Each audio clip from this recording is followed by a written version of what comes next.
Hi everyone, this is Jim Kerwin, and this is video 12 called How to Stay Active While Working From Home, Part 2. It's the third of 3 videos to get you excited and motivated for our 30-day moving challenge, which starts next week. Now, if you haven't seen Part 1 or video 11, you should have a look at it now. And if you haven't seen video 10, called Add Years to Your Life and Life to Your Years, you should make sure you get a chance to look at it. It includes 9 key actions that you can take to boost your immune system.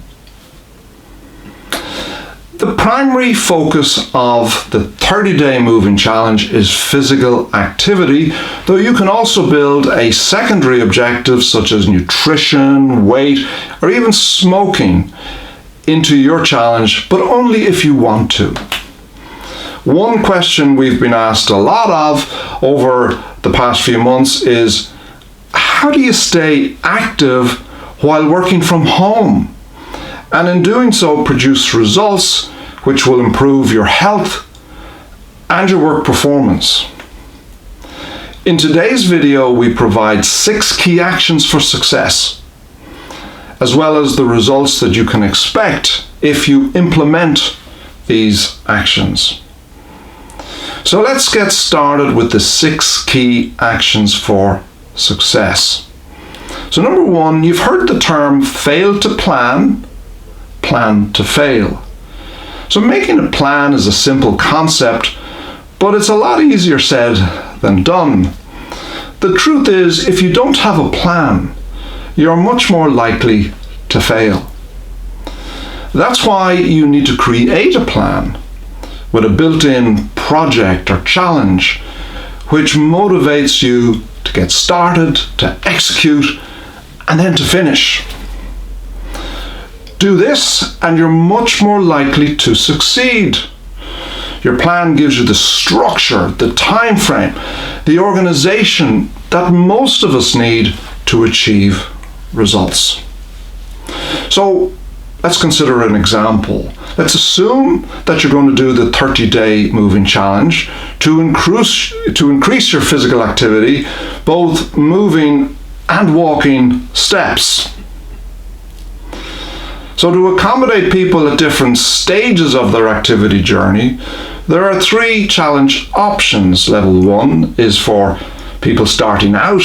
Level 2 is for, let's call it an intermediate level, and level 3 is for more advanced participants.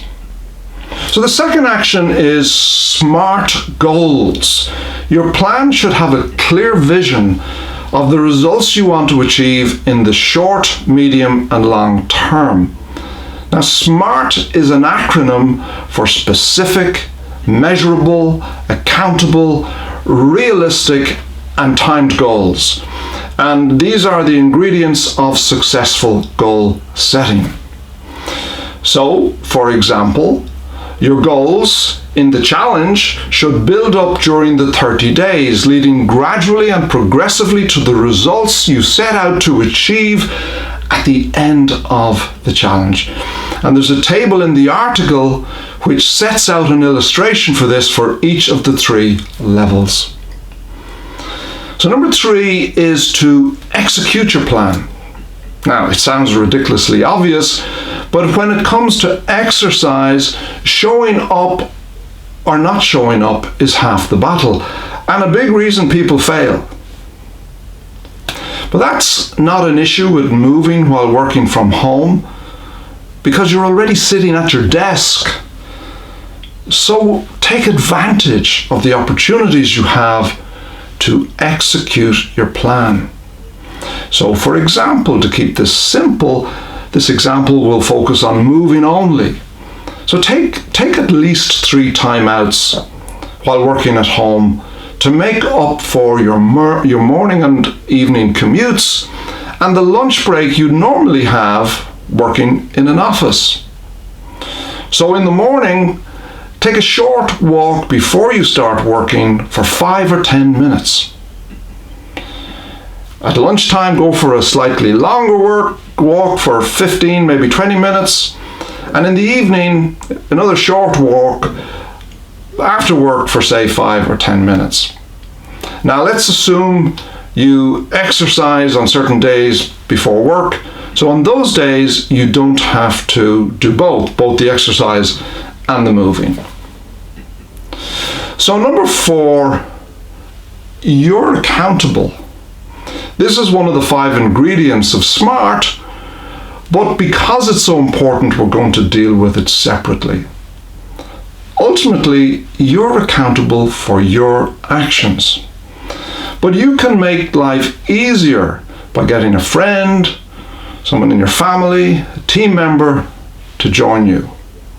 So get involved, find a buddy, a partner, and hold each other accountable. Tell everyone what you're doing, and it'll be much harder to throw in the towel. So, for example, agree a group of work colleagues to take on our 30-day moving challenge together. You can hold each other accountable, but we'll work hard to hold you all accountable at the same time. And then finally, number 6 is to manage your time. Now, managing time is a broad topic, so let's focus on the opportunity you have to kill 2 birds with 1 stone. So, as an example, you can do these with or without your work colleagues. Get into the habit of getting up and walking every time your phone rings. No more sitting down on the phone. During scheduled work meetings, agree to walk when you can. And if necessary, record the call if you need to take notes. And then finally, if you're meeting friends for coffee, get a takeaway and walk. So sorry, that wasn't finally. This is finally. Number 6, have fun and celebrate. Whatever you do, remember to have fun and celebrate your successes along the way. You can do this daily, weekly, and at the end of the challenge. So for example, we'll remind you to do this continuously throughout the 30-day moving challenge.